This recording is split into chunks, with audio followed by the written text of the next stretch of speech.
job's a joke, you broke, your love life's the away. It's like you're always stuck in second gear, when it hasn't been your day, your week, your month, or even your year. But I'll be there for you when the rain starts to fall. I'll be there for you like I've been there before. I'll be there for you 'cause you're there for me too. You're still in bed at 10 and work again at 8. Have you ever heard the story of Robin Hood, that classic English tale where there is Robin Hood, a nice young man, or Sir Robin of Locksley, if you go with the 1938 film with Errol Flynn, fantastic film, one of the greatest of all time. And he robs from the rich, those who have stolen from the poor citizens of the country. They're mean, evil with their taxes. He goes and takes all that money and he gives it to the poor. So he's evening out distributions, if you like. It's the Labour Party national anthem, if you like. But that's not the original story. And this is what happens a lot with stories. They get twisted over a long period of time, where school children in England are basically brought up to think that King John was an English Disney lion, which isn't quite true. But the story is in a different formation. So the original story goes like this. King Richard I, Crusader, Deus Vult, Knight Supreme, he goes off into the Holy Land, and what's left behind is his brother, the weedy Prince John, who, by the way, happens to be my 25th times great-grandfather. So I have an illegitimate claim to the throne, which is very nice. I might have to claim that one day in a glorious revolution against the monarchy, and instead put me, King James III, on the throne. I'd really appreciate that. But anyway, King John takes over the country of England, and Robin doesn't like this very much. And what he says to himself is, you're not the true king. The true king is out there fighting the Muslims and Saladin in the Promised Land in Jerusalem. So what am I going to do? I'm going to rob from you, the bad king, to give it to the good king. If you watch the 38 movie starring Errol Flynn, then you'll be able to see that acted out properly. So you can see how the story was twisted from an unjust cause towards a just cause, to, well, we're going to just rob from the rich to give to the poor. So if you could say that story, especially echoed over a period of time, now that we come out of the 20th century, we've gone through communism and socialism and all these things, there's a big shadow that's been cast from that story where we're really not sure what the true meaning was in the end. But through a bit of investigation, we can pass that out. And that's exactly what Dante's done, surprisingly enough, in this canto. Now, Dante, of course, was a good Catholic boy, but as we've investigated so far, perhaps he wasn't such a good Catholic boy. Because in this canto, more so than condemning sinners for their sins, which is very amusing, very entertaining, very jovial, instead what he's suggesting poetically is, perhaps Christ isn't all we understand him to be. Perhaps the Christian story is missing something. Now, whether Dante was cognizant of this, I have absolutely no idea. Maybe, maybe not. I doubt he knew that Beatrice was his Jungian anima, so there's that side of things. But he's suggesting that there's a dark shadow that's run underneath Christianity, an opposites problem, if you like, that we've got Christ and God, who's all good, all loving on one side, but yet he created hell.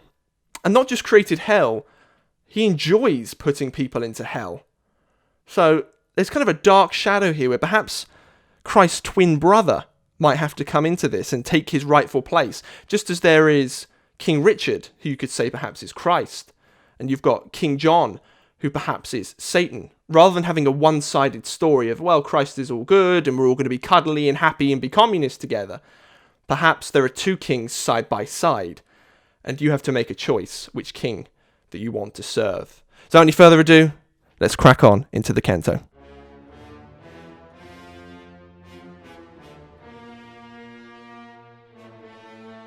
To go on with my story, long before we actually reached the foot of the high tower, our eyes were drawn towards the top of it, by two little flames which suddenly appeared there, and by another which answered from far away, so far indeed that the eye could hardly see it. I turned towards the ocean of intelligence, and I said, "What does that say? And what reply comes from the other fire? And who are signalling?" And he answered me, "Already on the filthy water can be seen what it is they are waiting for, if the mist from the swamp does not conceal it from you. No bowstring ever sent an arrow off to run through air with such precipitation as the little boat which at that moment I saw, advancing over the water in our direction, under the guidance of a crew of one who shouted, "Now you are for it, wretched spirit!"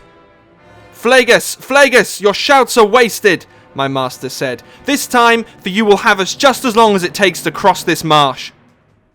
As one who has heard about a great deception that has been practiced on him and resents it, so Flagus was, because his anger was checked. My guide took a step down into the boat, then motioned me to board it after him, and only when I was in did it seem loaded. "The time has come," the walrus said, "to enter my boat and travel deep into hell." So what have we seen here? Well, I'm not going to spend too much time on this bit because I want to get into the juicy Da Vinci Code style investigation we're going to do just a smidgen later. But Dante, he's crossing another river driven by a guy called, I can never pronounce his name properly, Phlegyas, I think it is, Phlegyas. I've only seen it written down. He's a king that is in, he's a king from Greek mythology that's in the Aeneid. And the river that Dante is crossing is the river Styx, which, just like the river Acheron earlier, is also from the Aeneid. So then the Aeneid has this huge part where they go into hell, basically. Tartarus, I think it is. I think they go into hell. So what Dante's done is he's lifted the Aeneid and gone, "I can do it too, master, I can do it too." But the idea with this river that we're crossing echoes the river we crossed a few videos ago, 5, 6, 7 videos ago, something like that, where Dante crossed the river and it was described as the river of sleep, and this of course symbolises entering into the unconscious, going over the watery chaos into the unconscious and the shadow that lurks beyond, if you like. So we're doing the same thing, but it's another level of deepness, another level of shadow, which makes perfect sense of what we're going to talk about in a minute. But as they're driving in this boat, they see these two towers in the distance signalling to each other with fire. It's like, well, why are they signalling with fire? Well, first of all, they don't want Dante to turn up, and they don't want Virgil to turn up. This is their land.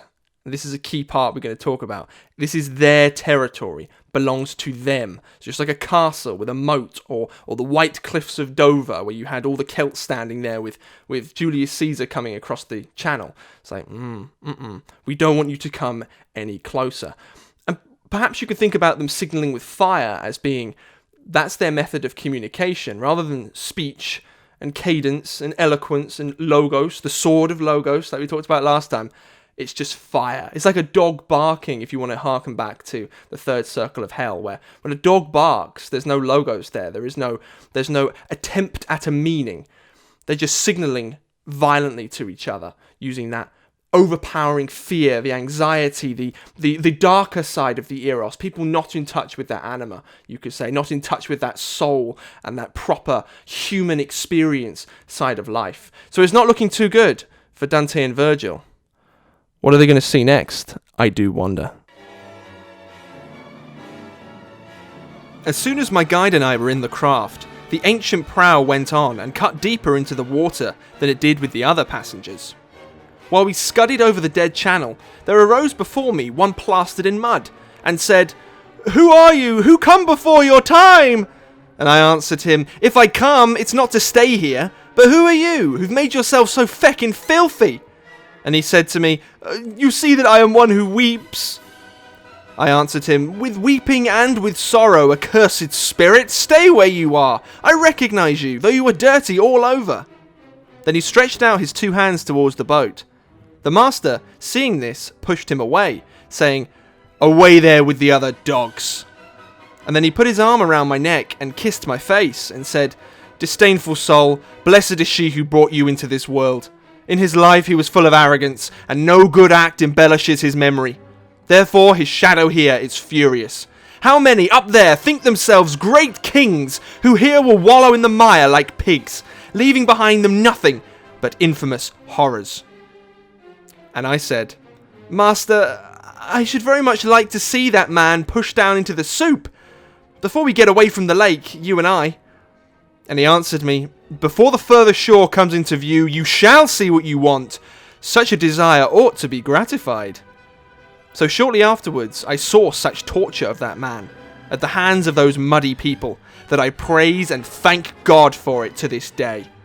They all cried, "Down with Filippo Argenti!" and that a demanded Florentine spirit turned upon himself and bit into his flesh. Here we left him, so I will say no more of him. But then fell on my ears a terrible wailing, so that I looked ahead, straining my eyes. So we're crossing the river Styx, and what happens? What comes out of the water? Is it a leviathan? Is it an attractive mermaid? No. It is a Florentine man who died 700 years ago, called Filippo Argenti. I love doing the Italian accents, it's beautiful.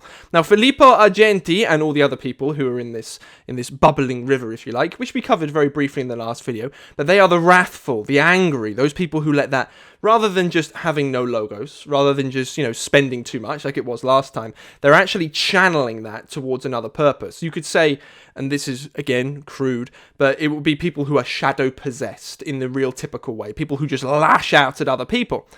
Now, the reason why Filippo Argenti is in this river and not anyone else who's specifically named is because Dante had beef with this guy. This guy, there's evidence to suggest that this guy opposed Dante's return from exile.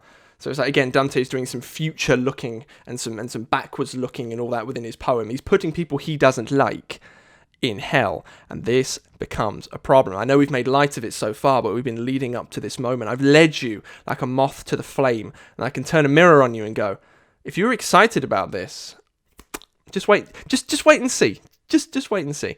So he's in the river, and Dante says something horrific, absolutely horrific, which is very characteristic. Dante says, Master, I should very much like to see that man pushed down into the soup before we get away from the lake.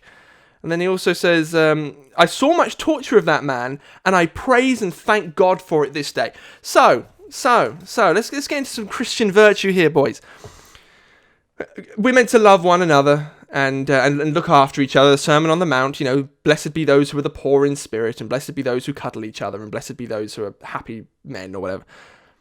Perhaps not. So Dante, writing this poem, has put someone who he doesn't like, who for political reasons opposed him, into this river, into a deep circle of hell. And not only that, but he said he would enjoy watching this guy be tortured and suffer.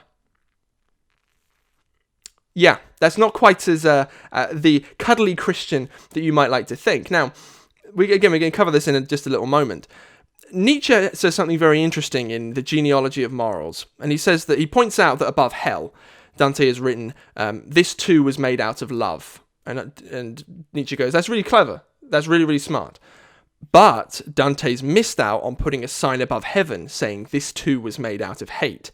So he's being very, very astute, where it's because Nietzsche was up on slave morality, and he basically thought that not innate to the Christian doctrine per se, but innate to Christians as a group across a long period of time, they were quite a resentful group of people. And this goes back to the Jews before Christianity was crafted out of that form of the same Abrahamic religion, you could say. They weren't the highest classes, so they were resentful of people who were oppressing them. So the whole idea of slave morality is we'll band together and we'll say whatever you're doing is bad and evil. So what you could say is that Filippo, if we're using Nietzsche's Genealogy of Morals framework, is Filippo was using master morality, going, no, I'm stronger than you, this is my political interests, my will to power, feck off, you little Mario boy. Whereas Dante, being a more slave morality character who's been through a lot of hell, he sees that as evil. When if we take Nietzsche's framework, it would be neither of them are good and neither of them are evil. Good and evil are made up so that the two can kind of fight against each other, primarily from the slaves looking up at the masters. Okay, so that actually ends up reframing everything we've seen so far to be, well, maybe there is no such thing as these are good Christian virtues we should do, and these are Christian vices that we shouldn't do. Maybe it's a case of, I'm a resentful prick, and I don't actually believe what I'm saying is moral virtue and vice, it's merely a coping mechanism. It helps my psyche remain stable in the face of the harsh world around me. Now, that's a frame that is very, very difficult to break, which is why Nietzsche basically took down Christianity. And this is where Dante starts showing his true colours. In this Canto 2, when we were looking at the people who are blowing around in the wind, he was sad for them. He really was sad for them. He saw them as like, life's really difficult, but, it's really not a good idea that, you break up other people's marriages because you need to get your nut off. It's not a good idea. But in this canto, after we've just crossed another river deeper into his unconscious, we now see perhaps the true colours starting to come out. And it's not too good, but more on that in just one moment. Dante, continue. Then the good master said, "And now, my darling son, we approach the city which takes its name from Dis, with its grave citizens and its huge armies." And I said, "Master, I already see its mosques standing quite clearly there within the valley, pale red as if they came out of a fire." And he said to me, "It is the eternal fire which lights them up inside and makes them glow, as you see in the deeper part of hell." We have now arrived inside the deep ditch, which acted as a moat to that sad city. The walls appeared as if they were made of iron. Not without making first a huge circuit did we come to the place at which the boatman loudly called out, "Ashore now, lads, here is the way in." I saw above the gates more than 1,000 spirits rain from heaven, and angrily they said, "Who is this creature who, without death, travels through the kingdom of the dead?" And my wise master made a sign to indicate he wished to have some secret talk with them. And they choked back their great disdain a little and said, "You come alone, let him off. He has been rash to enter into this kingdom. He can take his fool's journey back alone if he knows how. For you, my friend, are staying here because you brought him into this dark country." Imagine, reader, how I was discouraged to hear them speaking this malediction, because I did not think I should get back. "Oh, my dear guide, who more than 7 times have brought me back to safety and rescued me from frightful dangers that stood in my way, please don't leave me," I said, "so without help. But if we are forbidden to go further, how about we retrace our steps together? How about that? Let's go quickly." And that master who had brought me there said to me, "Have no fear, my son, we will go our way. No one can stop us. Such are our credentials. But wait for me here, you weary spirit, comforted and nourished with every hope, for I will not leave you in the low world." And so the gentle father went away and left me there, and I stayed with perhaps, and no and yes fought it out in my head. I could not hear what it was he said to them, but he had hardly been with them a moment when, jostling each other, they ran in again. And so our adversary slammed the door in the face of my master, who stayed outside and turned himself towards me with slow steps. His eyes were downcast and his eyebrows showed no sign of cheerfulness, and he said amidst sighs, "Who has denied me these houses of pain?" And to me he said, "Do not, because I am hurt, lose heart, for I shall meet this trial successfully, my boy, whatever the defence those inside put up." That arrogance of theirs is nothing new. They showed the like once at a less secret gate, which nonetheless is still without bolts and bars. Above it you have seen the dead inscription, and already from the slope above us comes, passing the circles without any escort, one who is fit to open up the city.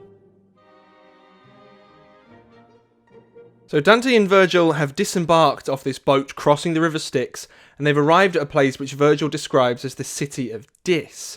Okay, now the city of Dis is like this walled city with iron around it, and Dante describes it as looking like it fell from heaven. So if you're familiar with, in fact, Paradise Lost would probably be the best way to conceptualize this, is the devils and, the evil spirits, the demons, are fallen angels. So they were once good, and now they're not so good. Okay, and the Christians describe this basically through the Catholic Church anyway, describe this through the Privato Boni model. This is very, very key. So the Privato Boni model of morality, of good and evil, describes God and as Christ as being all there is. That is everything, and it is good.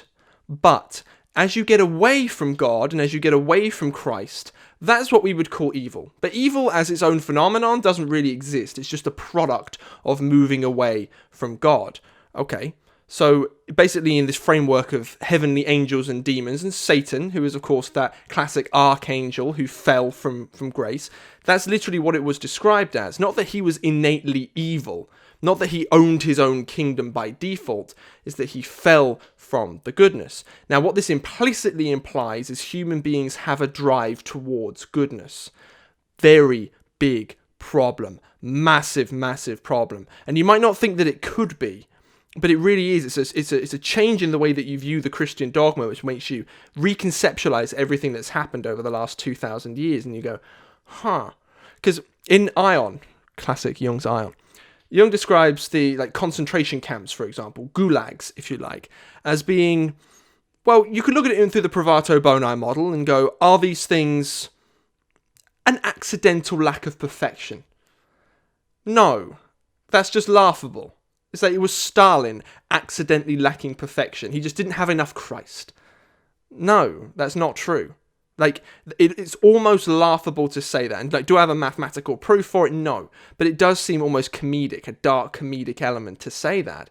Instead, wouldn't it be much better to say Stalin and the gulags, everything that went wrong in Soviet Russia, that was a product of them, archetypally speaking, if you like, metaphorically speaking, turning away from Christ, from goodness, whatever you want to put there, but where Christians would put Christ, turning towards Satan and voluntarily choosing to serve him because they want to.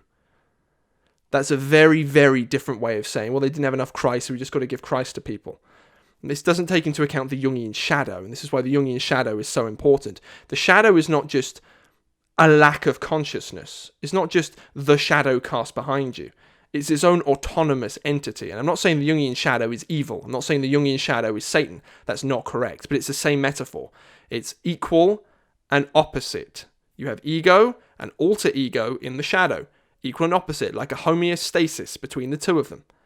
And you should have Christ and you should have Satan. Good and you should have evil. But the Christians didn't take into account evil. The Catholics didn't take into account evil. And so they were left with kind of the problem of evil. How are we going to describe that? It was described by the Stoics, maybe perhaps originally, or perhaps even earlier than that. How can you have an all-powerful, all-loving, and all-knowing God, that paradox triad? How can you have all three of those at once and explain why evil exists? You can't do it. If you can, leave me a comment. I'd like to see if you can do that. But the easiest way to do that is God exists, right? He is the thing. He is the everything. He is the self. He is whatever. And he gave birth to his only begotten son, Jesus Christ, who is the good side of things, the agent of good that you can turn yourself towards. But perhaps God also, through perhaps a different virgin, gave birth to another son. And this other son, as was described in some Jewish prophecies, which is really weird, he was born to another virgin at the same time as Jesus was being born in Bethlehem, but no one knew about him. And he was cast off into the sea for the next 500 years. And after 500 years, he rose up out of the sea and began his ministry. So he's almost strategic. That's why Satan's the deceiver. He's a strategic boyo who's swimming around in the waters. He comes out and goes, now's my time to start taking control of you. And if you want more on that, check out our Ion series. That's what our Ion series is all about, is this change in dynamics of the Jungian self and change in our perception of good and evil and science and religion over the last 2,000 years. I think that's a much better way of conceptualizing good versus evil, and I'm not trying to give you my own personal convictions, but that makes sense, and it's exactly what Dante is saying. So, to return to the poem, Virgil goes, we need to continue on our journey because that's why we are here. We are busy men. So he goes up to the gates of the city of Dis, and there's an interesting quote here. You come alone? Let him go off. He has been rash to enter into this kingdom. He can take his fool's journey back alone if he knows how, for you are staying here, because you brought him into this dark country. So, we've gone through multiple cantos so far. We've gone into the second circle where Virgil's like, eh. The third circle where Virgil's like, eh. Fourth circle, Virgil's like, who cares? It's fine. Now we enter this, as we cross deeper into the unconscious. Virgil can go no more. He's been stopped by these devils at the gate. And he goes, we're in control, not you. Now, Virgil's justified throughout the whole poem so far that, well, he can do what he does because God has given him his blessing and God covers up all of hell. It belongs to God, right? Not so much, because otherwise they would bend to the will of God. Now, there are other ways you can frame this. You could perhaps frame it as, well, the devils just don't want to listen to God. You could frame it like that. That's boring. That doesn't resonate with me. That doesn't make any sense. It's like, well, why wouldn't the others just not listen? You know, Cerberus should be smart enough, or Plutus should have paid more attention, or whatever. But no, it doesn't quite work like that. They're actually refusing God. This is interesting. So what does that mean? It means it's their territory, independent of God. That's what it means. We've now entered the walled city, just like the kingdom of heaven, where it's the place of evil, and you cannot enter unless you serve that God, which is completely terrifying. Virgil says another quote to try and illustrate this point further, and this one's perhaps a bit more complicated. Virgil's describing these devils at the gate, and he's being quite wrathful about it. He's not being a non-resentiment boy. He's being quite wrathful, and he says, "The arrogance of theirs is nothing new. They showed the like once at a less secret gate, which nonetheless is still without bolts and bars." So what Virgil's describing here is when he saw Christ descend in 30 AD, 33 AD, something like that. When he died, he did descensus ad inferos, down into limbo, and saved a whole bunch of people. Like, I think Rachel was one of them, who was one of the wives of the old Jewish patriarchs or whatever. And Christ saved some of them, but also not others. So he's using this as a defense, going like, well, they're arrogant, but Christ always has his way in the end. It's like, no. This is a bit complicated, fluffy mythology if Christ always got his way.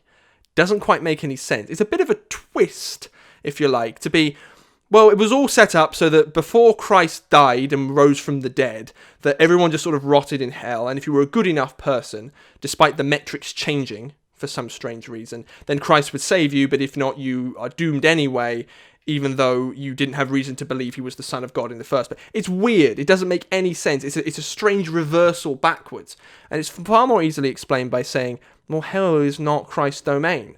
He breaks through. He's able to break through the evil. If you, as a Christian man, if you're meant to have Christ on your side, it's not him looking after you and everywhere you go he'll light up your path. It's like, no. Satan the deceiver, without you knowing it, will lead you to worship him. But Christ can break through that with a sword, and you'll see in the next canto, God does, of course, as the canto is, the poem is way longer than 9 videos, 8 videos, whatever it is, that he does continue through using the power of good, using the power of God. But that's not the same thing as the two being, as good being all there is and evil being just an afterthought.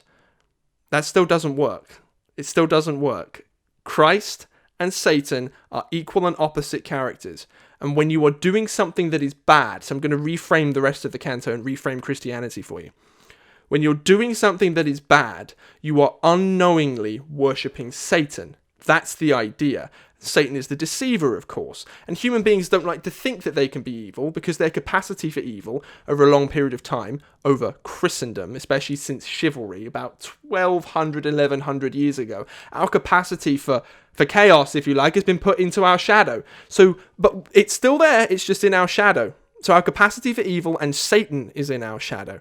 He's the deceiver who's removed his names from all of the Gospels, and through our behaviour will slowly worship him.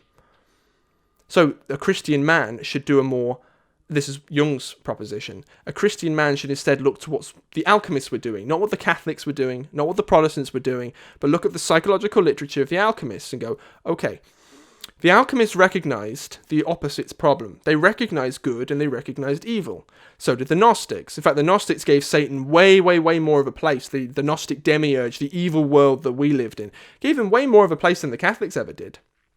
And what we should do as Christian men is to voluntarily crucify ourselves between good and between evil. And we should hang ourselves there, and we should choose with every decision which one we're going to go towards. That's very different than saying we have Christ and that's it. And we stumble towards Christ, but we kind of screw up every now and again. And we know this is the case because no one acts like Christ. It's too difficult. It's really hard. So they just project sins against Christ instead, using their shadow and project it and go, I failed, but Christ died to save me. And every time I've spoken to really religious people to try and get a feel for all the different Christian denominations, Mormonism and some other really strange ones, which I won't say here, they always say Christ died for your sins. And it's like, no, you're missing the point, the psychological point of this. It's not Christ died for your sins and all you have to do is go to Mass.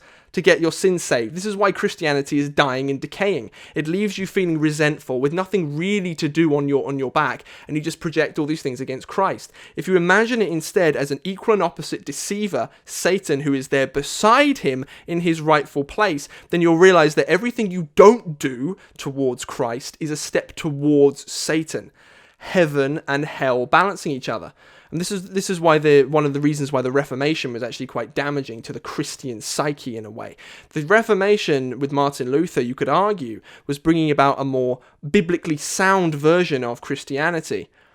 But he was missing the deeper symbolism behind what was going on. A lot of these symbols and Satan and hell, which aren't massively referenced in the Gospels at all, they came up in later tradition. The Descensus ad Inferos that Dante began, in the limbo circle of hell, that's not in the Bible. That was a later tradition added on. The human psyche had built up nice bits of story, like how the Arthurian myths were made. There was no one person who created the Arthurian myths. It was Geoffrey of Monmouth, I think, who summarized them first of all and was like, this is the canonical Arthurian story. But lots of other writers over the next hundreds of years were adding bits and pieces, and as a collective, we slowly created them as being, this is the universal myth. So that's the advantage that the Catholics were bringing that the Protestants weren't bringing, was, well, yeah, biblical truth and all that, 100% boys, but also we've got to bring the symbolism. But the problem is, and perhaps it's because of the slave morality that Nietzsche pointed out, perhaps other reasons, perhaps it was the ion theory of the changing in the stars and Satan manipulating people, they didn't recognize evil as such. And so where have we ended up now? And why am I being so passionate about this now? We have people like Dante who's writing great poetry, and you can take Dante and you can use that, if you read the canto deep enough and properly enough, you can use that as a revived form of Christianity if you put it in a Jungian framework. And I've spoken to many, many, many boyos over the last year of me doing this who've been Christians, who are interested in Christianity, but it doesn't quite jive with them anymore. They're like, I can't bring myself to believe this. It doesn't make any sense. Like, some Christians believe Christ is just this all cuddly guy. Others are just like, well, we can't because of science. It's like, well, no, we need a more based perspective culturally if we're going to rekindle that Christian flame. Now, that might be a good thing. That might not be a good thing. Value judgment outside of it, that's just laying out on the table. If we need some kind of, or if you want to have some kind of Christian revival in your own psyche, or if you want to reframe how Christianity has unfolded over the last 2,000 years, what's in this canto is exactly what you need to understand. It's exactly what Jung was writing about in Ion, and Jung was writing about in Psychology and Alchemy. It makes sense in the Nietzschean context of slave and master, that we've got conception of good and evil wrong. And if you want your pantheon of gods, if you like, in the sky, like the Greeks had all their Zeus and Athena and all that, the Christians should have God, the mysterious heavenly voice from heaven, who's never really described in the Gospels very much. He's a mystery. He's something to move towards with faith. But his two children, if you like, or his two equal and opposite successors, are Christ and Satan, and they were battling out for your soul. That's the conscience. Every time you go and do something good, you could say, well, that's Christ telling me to do that. But when you get an urge to do something bad, that's Satan telling me to do that. Not, I'm a poor wee sinner and things are really hard and I'm going to go to hell because Christ doesn't love me. No, it's way more empowering to say, Satan is trying to call me to do his ministry, and I'm going to refuse. So that's all we've got time for today with that very cheerful episode. Thank you, everybody. If you have not already, I will ban you from this channel. I have hack robots, whatever people use. I have absolutely no idea. I'm not computer illiterate, actually. I do a fair bit of coding for my PhD. I have hacking robots that can go and detect if you are subscribed to the Patreon. And if you are not subscribed to the Patreon, well, then you're going to hell. I'm sorry. Dante came to me in a dream. He said, I'm sorry. I'm sorry, but you're going to hell. Check it out, though. I appreciate you tuning in once again. Until next week, remain on the balanced line between Christ and Satan. Do not just default into one or the other, but think about it. What do you need? What's really going on? What's the real voices in your head? Are you being influenced by doctrine? Are you being influenced by Dante? By me? By anybody else? What's calling for your spirit? Perhaps you can divide those into things which are good for me and things which are not good for me. Maybe, if you want to be a Christian, the good for you is Christ, and the not good for you is Satan, which gives real weight to not to doing things, but also gives you real hope and real empowerment for doing the good things. So